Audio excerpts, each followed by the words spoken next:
이제 네 번째 주제 한번 생각해 볼 건데, 네 번째 주제는 등식과 방정식의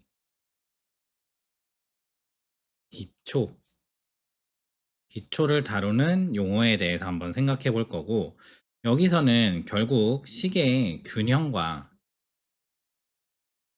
이 두 개의 식이 있으면은 어떤 두 개의 식이 있으면 이 두 개의 식이 균형을 이루는지 같은지 아니면은 균형을 이루지 않아서 다른지 그런 균형들에 대한 내용과 조건, 결국은 이제 어떤 식의 관계를 규정하는 약속이나 조건들 이런 것들이 이제 포함이 돼서 말을 하는 건데, 어떤 미지수에 대한 조건에 대해서 이런 것들을 생각을 해볼 건지, 특정 그 조건들에 대해서 참을 만족을 하는지 아니면은 그런 조건들에 상관없이 항상 참을 만족하는지, 뭐 그런 조건들, 그리고 미지수에 대한 조건들, 그런 것들을 다루는 용어들을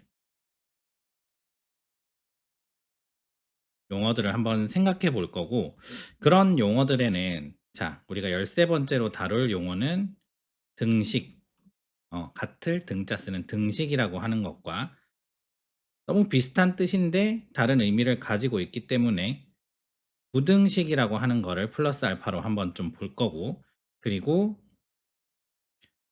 14번째로는 좌변, 우변, 양변, 변이라고 하는 것들에 대해서 한번 생각해 볼 거고, 15번째는 미지수라고 하는 어떤 숫자에 대해서 한번 생각을 해볼 거고, 16번째는 방정식이라고 하는 그런 새로운 언어에 대해서 한번 생각을 해볼 거고, 자, 17번째는 방정식의 해와 근에 대해서 한번 생각을 해볼 거야. 그리고 18번째, 방정식을 푼다라고 하는 건 어떤 말인지, 방정식을 푼다라고 하는 말은 어떤 말인지 한번 생각을 해볼 거고, 마지막으로 항등식은 어떤 아이인지에 대해서까지 한번 이 네 번째 주제에서 한번 생각을 해볼게. 자, 13번째로 우리가 다뤄볼 용어는 등식이라고 하는 거야. 등식. 그리고 이와 아주 비슷한 단어, 부등식이라고 하는 단어에 대해서도 같이 한번 생각을 해볼게. 일단 등식은 한자로 뭐냐면은 등, 무슨 등자냐면은 같을 등자야. 같을 등자 쓰는 식입니다. 등식이라고 하는 거고, 결국은 양쪽, 어떤 이제 두 쪽이 있을 때 양쪽의 무게나 어떤 값이 같음, 같음을 나타내는 식이야. 한자에서는 이런 뜻을 내포를 하고 있었고, 영어 단어에서 보면은 equality라고 하는 거, equal이 뭐야? 같다라고 하는 뜻이지. 한마디로 어떤 왼쪽과 오른쪽이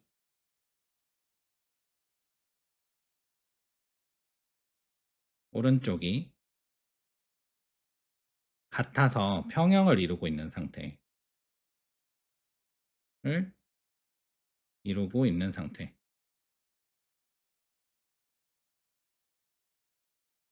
그런 뜻에 집중한 equality라고 하는 단어를 영어로 썼어. 그래서 결국에는 이제 이 등식이라고 하는 거를 교과서의 정의로 표현을 하자면은 등호, 같습니다. 같은 것, 같을 등 기호지. 같은 걸 나타내는 기호, 등호를 사용하여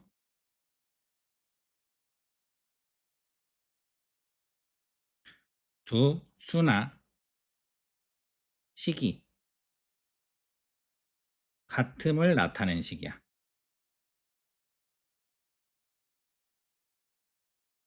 식인데 어떻다고요? 등호를 기준으로 왼쪽이 있고 오른쪽이 있을 거고, 그거를 사용해서 이 양쪽에 있는 두 수나 식이 뭐 한 거 같음을 나타낸 식, 균형이 같아서 평형을 이루고 있는 그런 상태의 식을 뭐라고 한다?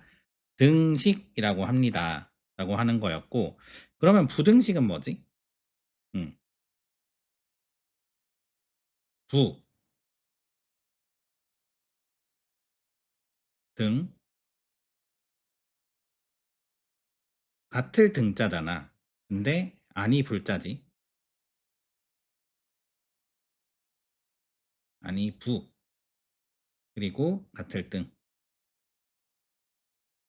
부정할 때 그 부자지. 그지? 식. 그러면은 결국은 어떤 숫자지? 양쪽의 무게나 값이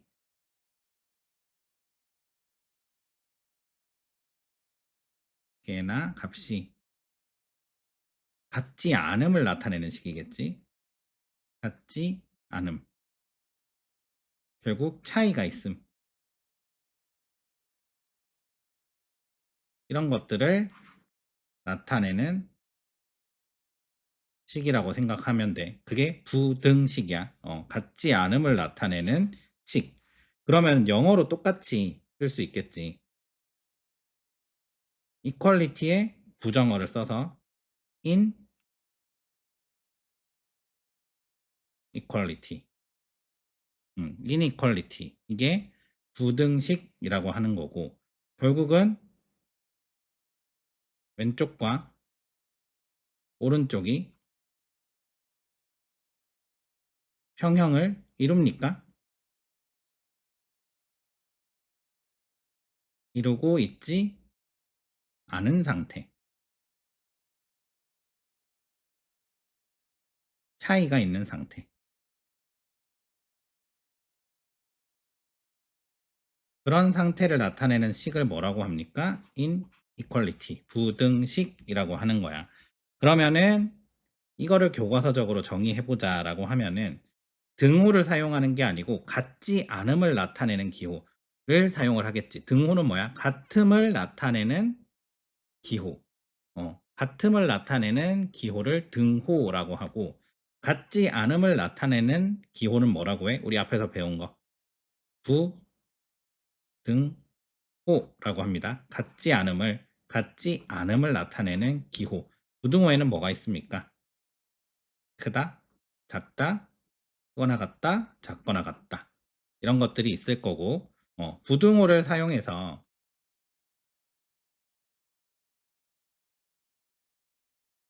수나 식의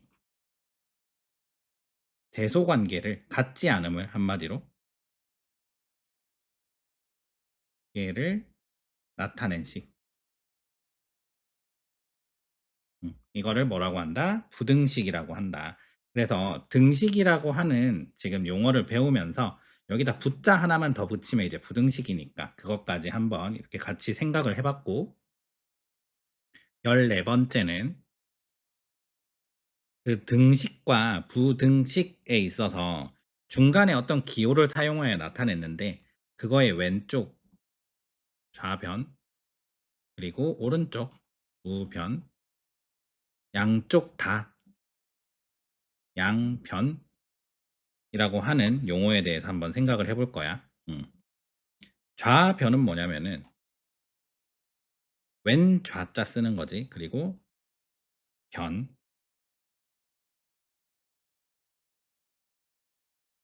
음, 이게 왼 좌, 그리고 가변.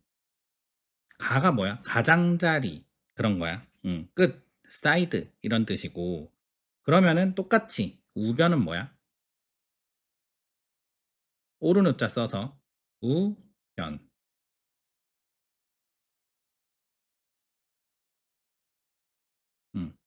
오른쪽 그 등호나 부등호를 기준으로 해서 오른쪽에 있는 변을 뭐라고 합니까?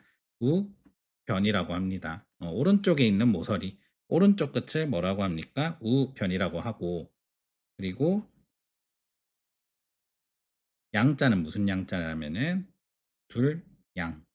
양쪽 할 때 그 양자야. 그지? 양, 변. 양변이라고 합니다. 그래서 결국은 뭐냐면은 등호나 부등호의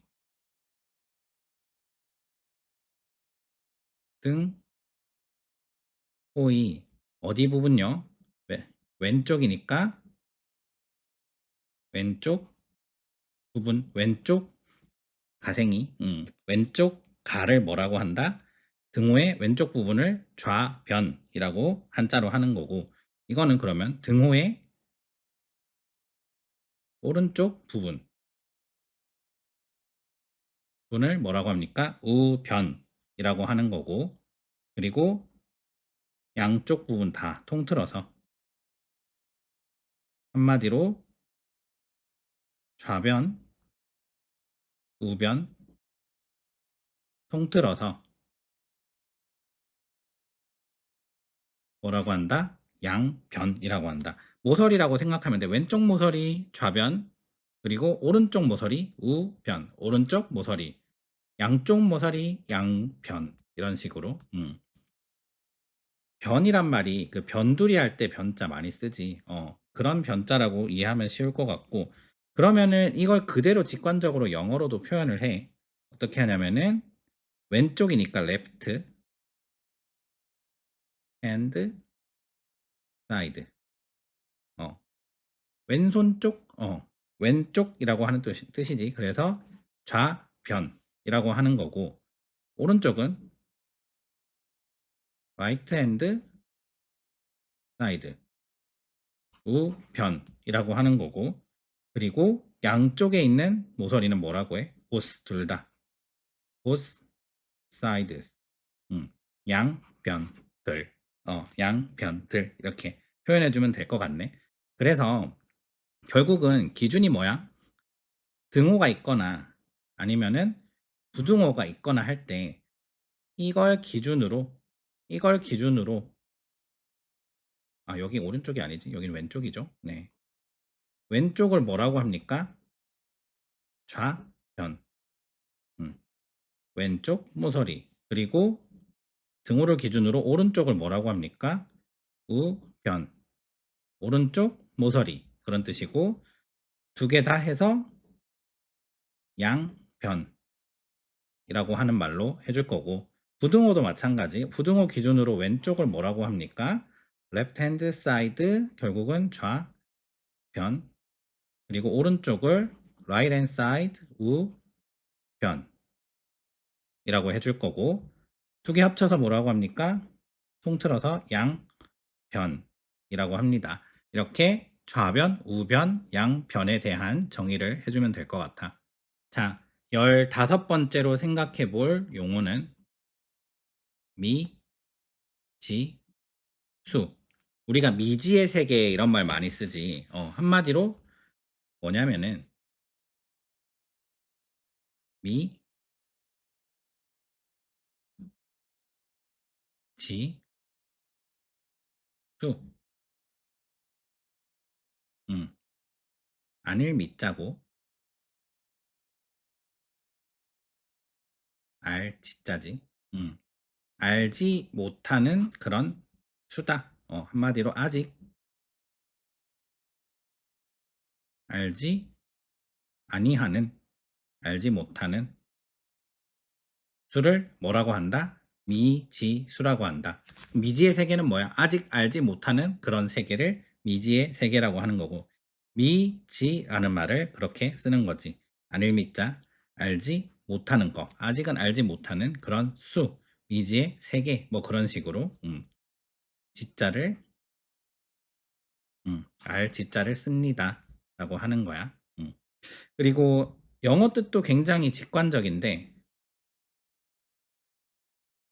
unknown, 알려지지 않으냐, 그지? 한마디로 아직 알려지지 않은 것, 않은 수를 말하는 거고, 결국은 이게 뭐야? 우리가 지금 어떤 방법들을 통해서 찾아내야 될 대상이야.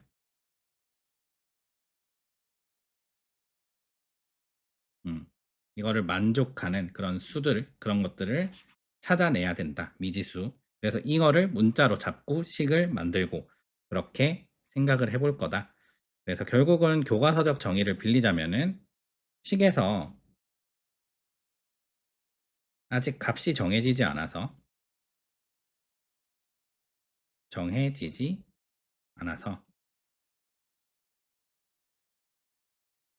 x나 y 등의 문자로 나타낸 수. 왜 문자로 나타냈다고? 아직 모르니까. 아직 정해지지 않아서 아직 미지니까. 알지 아니한다. 음. 아직 미지니까 결국은 어떻게 한다? 난 뭔지 모르겠으니까 일단은 X나 Y나 뭐 A나 B나 C나 아니면은 하율이가 아빠가 이제 초등학교 때 많이 알려줬던 건 뭐지? 모르니까 너네가 좋아하는 기호로 한번 잡아봐. 별이나 하트나 네모나 세모나 이거를 도형이라고 생각하지 말고 모르는데 일단 어떤 숫자로 한번 생각을 해봐. 그거를 뭐라고 한다고? 미지수라고 합니다. 근데 이제 중학교로 넘어오면 어떻게 한다? 이런 문자로 한번 잡아서 나타내 볼 거다. 이렇게 생각하면 되고 결국 우리가 찾아내야 될 대상이다라고 생각하면 돼. 자, 그러면 16번째로 생각할 용어는 방정식. 왜 방정식이라고 했을까? 아빠가 처음에 방정식이라고 하는 그 단어의 뜻을 찾아봤을 때는 뭔가 바로 탁 와닿는 그런 느낌은 아니었어. 근데 이제 사람들이 어떤 행위를 하는 데서 '아 이런 말을 붙였구나.'라고 이해를 하는 정도 그 정도로 받아들이면 될 것 같고 한자 뜻은 뭐냐면은 모방 그리고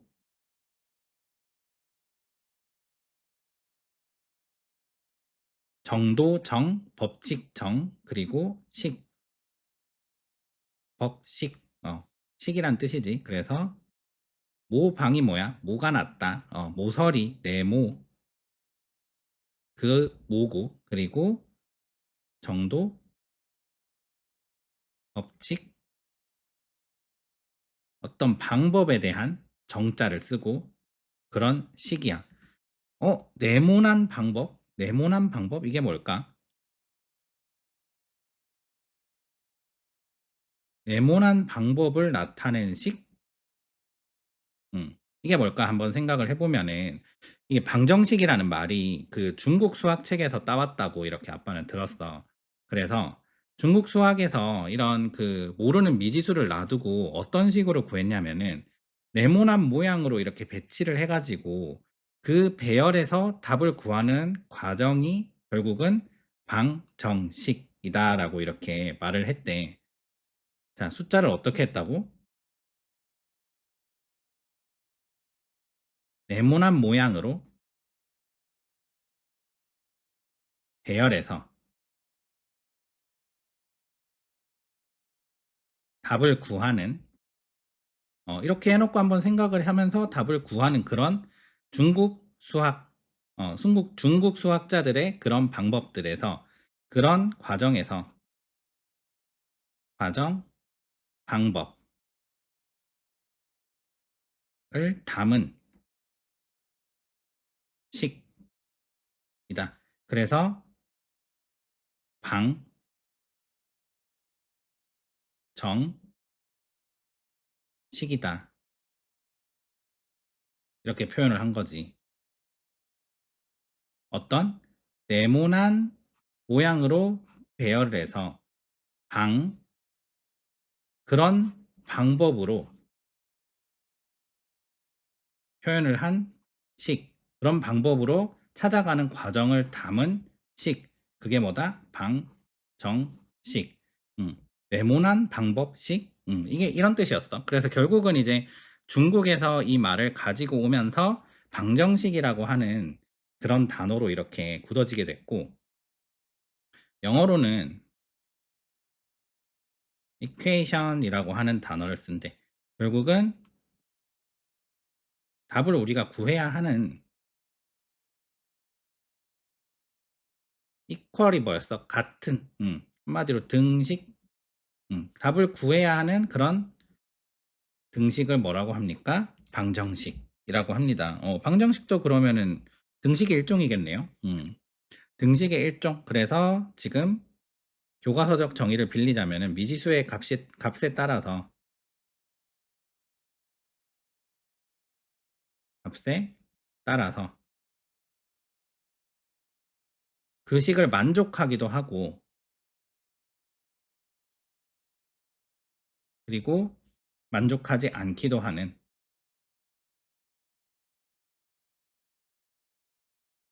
그런 어떤 식? 등식. 음.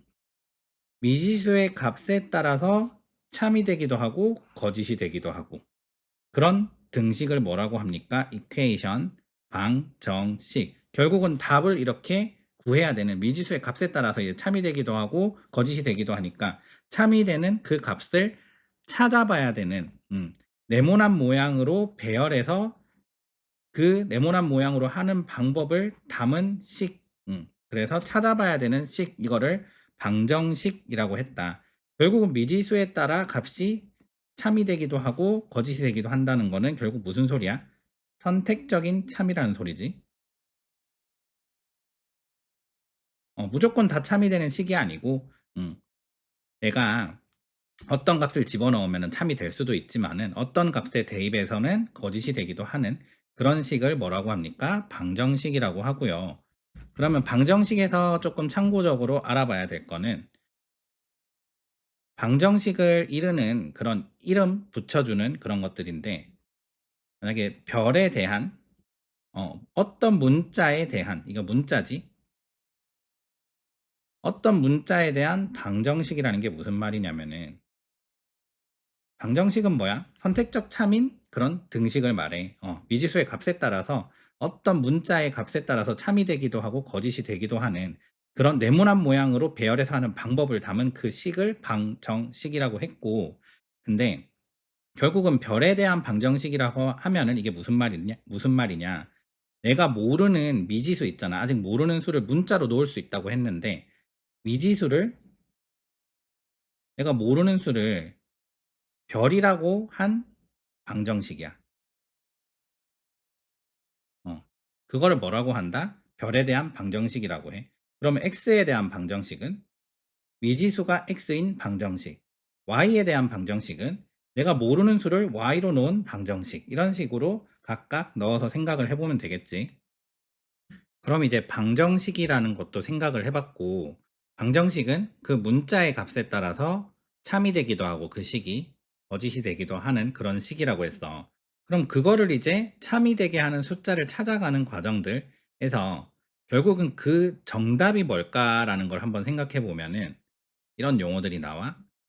방정식의 해 또는 방정식의 근이라고 하는 용어가 나오는데, 방정식의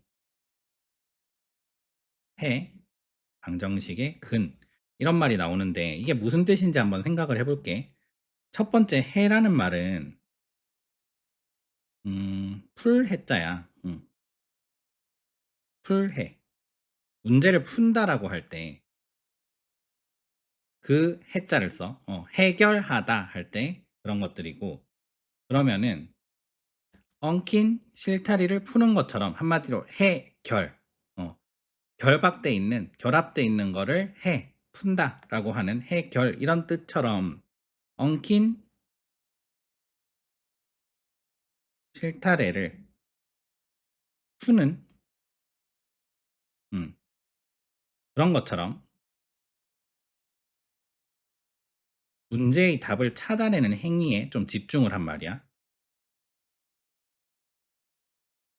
답을 찾아낸다. 음. 이거에 좀 집중을 해서 나타낸 말이 풀해자, 방정식의 해라고 하는 거고 영어로는 뭐라고 하냐면 솔루션이라고 해. 해결책이지 결국은. 음. 근데 또 다른 말도 있지. 솔루션이 뭐야? 용액이라는 것도 있지. 어디에다가 물에다가 뭐 녹인 거. 용액을 녹이거나 문제를 해결하는 거. 결국은 여기는 어떤 뜻이야? 녹인다. 이렇게 덩어리진 거를 용매에다가 쫙 풀어서 녹인다. 이런 것들이나 아니면은 문제를 해결한다, 푼다, 녹인다, 푼다 약간 비슷한 이미지지. 그래서 문제를 를 해결한다. solve 이런 뜻에서 영어로는 방정식의 해를 솔루션이라고 하는 거야. 결국은 이건 뭐야? 풀어서 나온 결과를 말하는 거지. 풀어서 나온 결과에 집중한 단어다. 어. 뭐 해서 풀어서 나온 결과라고 하는 말에 집중을 한 단어가 해라고 하는 거야. 풀이 과정의 끝, 풀이 과정의 결과 이런 것들을 해라고 이렇게 좀 표현을 했고 비슷한 말인데요. 여기가 지금 해라고 하는 거였고 그러면 이제 방정식의 근이라고 하는 거에 대해서 한번 또 생각을 해볼게. 근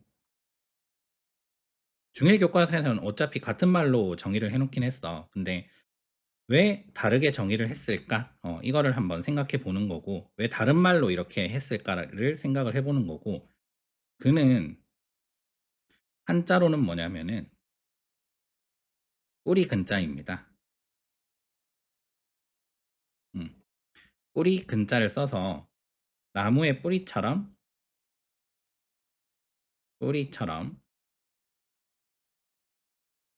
식의 깊은 곳에 숨겨진 수, 내가 아직 모르는 수, 그런 것들 있잖아. 내가 구해야 되는 수. 그래서 탐구해서 구해야 되는 수. 깊은 곳에 숨겨진 수. 이런 뜻도 있고, 그리고 조금 이따 알려주겠지만은 일단은 영어 뜻부터 한번 볼게. 루트라고 하는 게 결국은 뿌리라고 하는 뜻이지. 뿌리. 식의 뭐가 되는 값? 근원이 되는 값. 결국은 식을 이렇게 참으로 해결할 수 있는 값. 이런 것들을 말하는 거고 이 루트라는 게 해는 지금 어떤 그 풀어서 만족시키는 값이나 범위 이런 것들을 말할 때 풀어서 만족시키는 값이나 범위를 말할 때 푼다라고 하는 행위에 조금 집중을 한 게 해라고 하는 그런 말이고 근이라고 하는 거는 약간 요거는 이제 좀 추상적인 의미지. 계산해서 나오는 값 그래서 이게 막 시각적으로 딱 보이지는 않아. 추상적이라는 말이 맞나? 그런 말로 좀 표현을 할 수 있을 것 같고 결국은 근이라고 하는 거는 어떤 식에 만족하는 값을 구할 때 나중에 막 그래프 그려서 할 거거든. 그래프 그려서 어떻게 할 거냐면은 만약에 뭐 이런 그래프가 있었다고 칠게. y는 4를 만족하는 그 x 값을 한번 구해 보세요. 이렇게 해 가지고 그어서 여기서 어떻게 하냐면 그 만족하는 x 값을 찾기 위해서 x축에다가 내려줄 거야. 이런 식으로. 그지? 한마디로 방정식의 그래프를 이렇게 그래프를 그렸을 때 방정식의 어떤 그래프를 그렸을 때 그 만족하는 x 값 해를 찾기 위해서 이렇게 뿌리 내렸다. x축으로 뿌리 내렸다라고 해서 그 의미를 시각적으로 담은 게 루트라고 하는 근. 이라고 이름을 붙여준 거야. 그래서 시각적으로 봤을 때 약간 이렇게 뿌리 내리는 것처럼 이렇게 찍어서 해줬습니다. 그래서 그거를 방정식의 근이라고 합니다. 약간 시각적인 의미를 담은 그런 말인 것 같고, 어, 그래서 지금 해나 근의 차이가 결국은 뭐냐. 지금 약간 풀어서 하는 행위에 집중한 말이 해고, 그리고 시각적인 거에 아니면은 나무의 뿌리처럼 식의 근원이 되는 그런 값 자체를 근이라고 많이 해. 그래서 이거는 이제 뭐 정확하게 막 구분을 하지는 않지만은 보통 어떤 범위를 구하거나 할 때는 해가 맞는 말이겠지. 풀어서 그 만족하는 범위를 이렇게 생각해 주는 거고, 시각적으로 딱딱 이렇게 내리 꽂아 가지고 딱 "뭐예요?"라고 알 수 있는 거, 이런 것들을 좀 근이라고 하면 될 것 같아. 그리고 요런 경우에는 사실은 근이란 말을 써도 되고 그 방정식에 해라는 말을 써도 괜찮겠지. 그래서 교과서의 정의를 빌리자면은 해나 근은 뭐다? 방정식을, 이거 미지수에 따라서 값이 참이 되기도 하고 거짓이 되기도 하는 그런 식이 방정식이지. 방정식을 참이 되게 하는 그 미지수의 값. 한마디로 뭐야? 그 방정식의 미지수의 정답. 음. 미지수의 정답을 방정식의 해, 방정식의 근이라고 한다라고 간단하게 한번 생각해 주면 될 것 같아. 그럼 이제 방정식의 해나 근이 뭔지도 알았고, 18번째로 방정식을 푼다. 식을 푼다. 어, 방정식을 풉니다. 이거는 어떤 말인지 한번 생각을 해보면은 결국에는 방정식의 해나 근을 구한다. 같은 말이지. 그러니까 결국은 그 방정식을 참이 되게 하는 미지수, 그 미지수를 뭐 하는 것? 모두 구하는 거. 하나만 구하는 거 아니야. 모두 구하는 거. 그리고 그런 모두 구하는 과정을 뭐라고 합니까? 방정식을 푼다라고 표현합니다. 그럼 이 방정식을 푸세요. 아니면 이 방정식의 해를 구하세요. 하는 게 뭐야? 방정식을 만족시키는 해나 근을 모두 구하는 거를 방정식을 푼다라고 표현합니다. 방정식의 해를 모두 구하는 과정을 방정식을 푼다라고 합니다. 이렇게 생각하면 돼. 와, 이제 거의 끝나가는데, 이제 19번째 용어, 항등식에 대해서 한번 생각해 볼 거고, 항등식은 한자로는 항상 항자 써주시고요. 그리고 같을 등자 써주시고, 식, 법식, 식식, 식자 써줍니다. 그래서 이게 뭐다? 항상 항자고요. 같을 등. 한마디로 항상 결과가 같게 나오는 식을 항등식이라고 이제 한자로 표현을 한 거고, 영어로는 identity라고 해. identity가 영어 뜻이 원래 뭐야? 정체성이나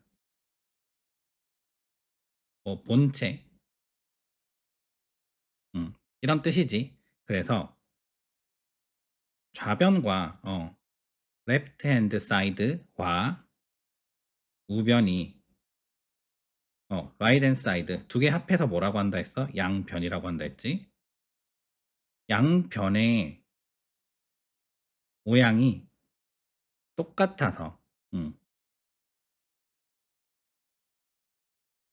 문자에 뭘 넣어도, 어떤 숫자를 넣어도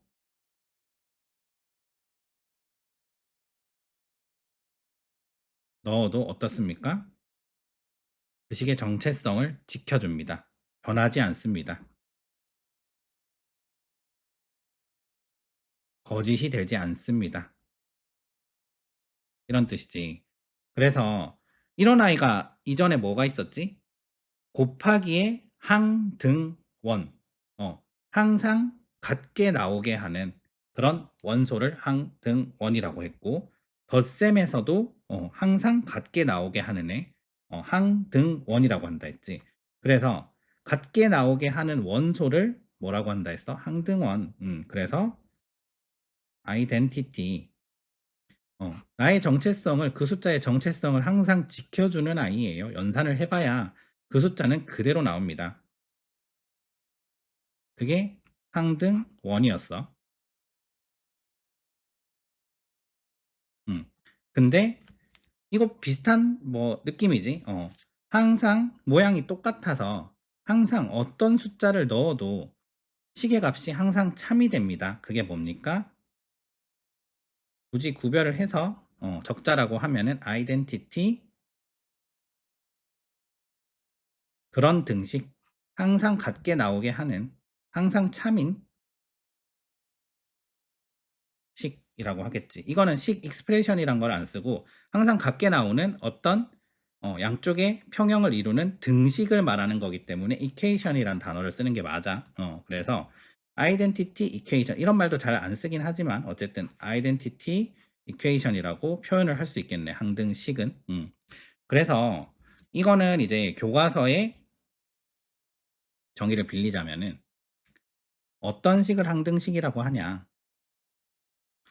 미지수에다가 어떤 값을 대입해도 값을 대입해도 음, 모든 그 값에 대하여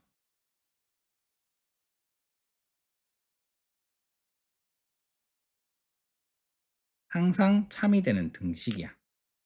항상 참이 되는 식이라고? 그냥 식 아니고 어떤 식? 등식. 등호를 사용한 등식. 미지수에 어떤 값을 대입해도 모든 값에 대하여 항상 참이 되는 등식을 항등식이라고 한다. 음. 결국은 이건 뭐야? 항상 모든 값에 대하여 참이 되니까 절대적인 참이다. 라고 생각할 수 있겠지. 아까 대비돼서 생각했던 게 뭐야? 방정식. 이거는 뭐야? 미지수가 뭔지에 따라서 참이 되거나 거짓이 되거나 결정이 되는 선택적 참인 그런 식을 뭐라고 하고 방정식이라고 하고 어떤 값을 대입해도 미지수에다가 내가 모르는 어떤 미지수에다가 어떤 값을 대입해도 모든 값에 대하여 항상 참이 되는 무조건 참이 되는 그런 등식을 뭐라고 합니까? 절대적 참이 되는 이런 등식을 항등, 항상 같아지는 식이니까 난 조건 상관없이 항상 같아집니다. 그래서 항등식이라고 합니다. 라고 하는 거에 대해서까지 생각을 해봤어.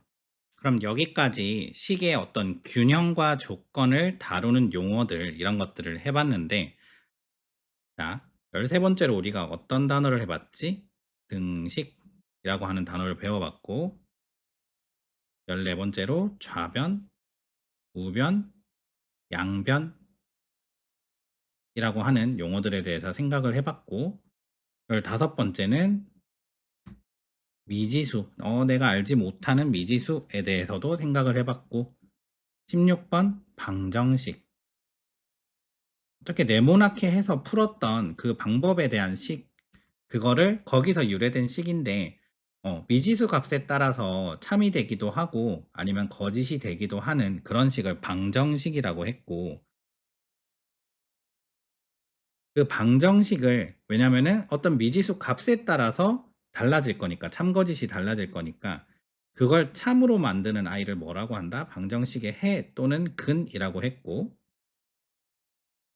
그러면은 방정식을 푼다라고 하는 그런 말은 어떤 말인지 해를 모두 구하는 것 이거를 방정식을 푼다라고 말한다 이런 것도 생각을 해봤고 근데 방정식과는 조금 대비되는 말로 항등식 얘는 미지수에 따라서 미지수 값에 따라서 참이 되거나 거짓이 되거나 이게 달라지는데 얘는 미지수 값에 상관없이 무조건 항상 참이 되는 그런 식을 항등식이라고 했습니다.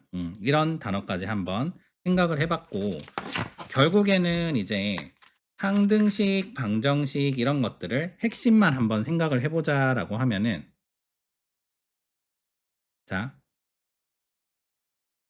방정식은 미지수의 값에 따라서 결국은 참이나 거짓이 달라지는 거니까 선택적인 참이다.